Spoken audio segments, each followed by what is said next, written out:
Because separation of powers for someone that sounds like a facade, sounds like something that is artificial and new to us and may not stand if we don't put our foot on the ground. But I want you to speak to the relationship between the three arms of government. How do we smoothen it? Yeah, the only way we can smoothen the three arms of government, the relationship between the three arms of government. The relationship is everybody has his own right under the law, right? So if this right is there, then it must not exceed the limits. There are limits to everything. So when these limits are, if you go beyond this limit, then there is no, you can go further. However, there is interrelationship amongst the various arms of government, because without you, one cannot function alone. Permit me. I want us to practicalize it, putting into consideration what is currently happening in Benue State and River State. Now, in River State, for instance, we have, the executive is there, the governor, headed by the governor.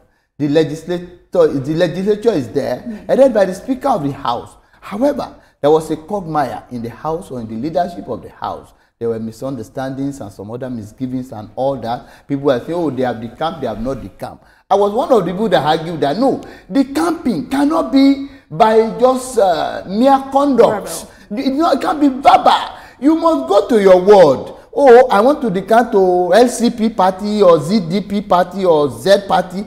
You go back to your ward in your village or in the town where you live and say, well, I want to join this political party. When you have done that, then you register your membership. That is when you have decamped. But to just say on the floor of the other, no, it cannot be. Do you understand? So, in practical aspect, like in River State now, there is the survivor game or superiority game. Oh, the executive has the power. Oh, I will not succumb to this. They are not thinking about the well-being or welfare of the people. You should think about them first, because they were the one that voted you to power. Why should you now come and be saying, oh, you want to you want to just be in the house, you want to just be the governor? You are not performing. 2 years down the line, it is still, they are embroiled in all this, conflicts here and there. It is not supposed to be so. Unfortunately, even though the Constitution has made provision for recalling the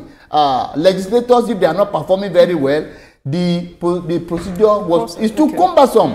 You cannot even achieve it. Once you have voted them there, they are already there, except they finish that tenure. Do you understand? It's only the leadership of the house that can punish them. Although the leadership of the house, for instance, says you can only suspend a member for 14 days. But they will suspend you indefinitely. There is nothing you can do except you come and beg. If you don't do the begging game, court of law. Yes, if you don't come and beg, even when the court of law has given order, they will not obey it. Okay. What has the court been doing? For instance, there is a court order in Natasha Apoti's case in National Assembly. What has the court done? For disobeying his order, you give the order an order the next day. You arrest the Senate president. Without any apology. It's a court order. In America, the court order is very effective. In UK, court order is very effective. In all over Europe, where we always run there when we want to do something, but we say in America, in Europe, but when some good things that they are doing, we will not follow it here. It's unfortunate. Do you understand? A governor of a state must know that, first of all, I owe allegiance to the Constitution which I have sworn to defend. The legislator too should think like that. The judge should also do that and have the fear of God there. Although they say morality and law has no relationship, what is just and fair may not be the position of the law. However, in River, it's an aberration. In Lagos State, you can see aberrations playing out. People are not loyal. You are not even thinking about the people at all. It's about their pocket. It's about their political influence that they can exert on the people. That is what they do, and it is very unfair.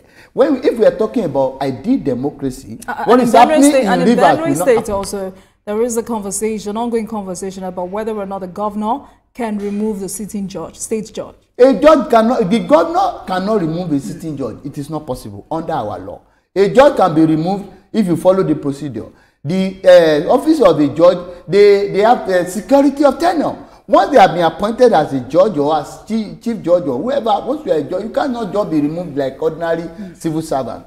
If you have committed an offense, then if the allegation has been laid to the House of Assembly, the House of Assembly will look at the allegation Are these allegations proven prima facie? If they look at it, the allegations, then there will be an address by not less than 2/3 of the House to say, okay, the allegation of misconduct against this judge is established.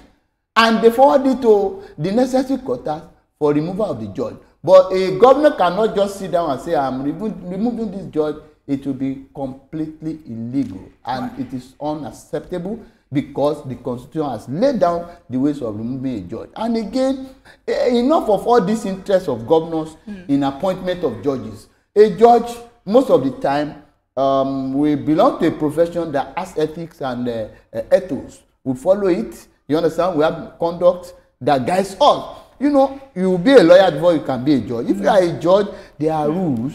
And most of the time, they appoint the most senior person, the most senior judge. But in a bit distant past, at least like around 2000, early 2000 till around 2010, 11, the governors started practicing something. They will not pick the most senior person. They will go to the back, like number 5, number 6, so that whatever they say is what the judge will say. Because somebody who is not thinking of becoming a chief judge in 10 years is now senior to all his seniors. Is now the leader of all his seniors. So the NJC said, no, this is an aberration. We will not allow it again. Right. So this is what you have.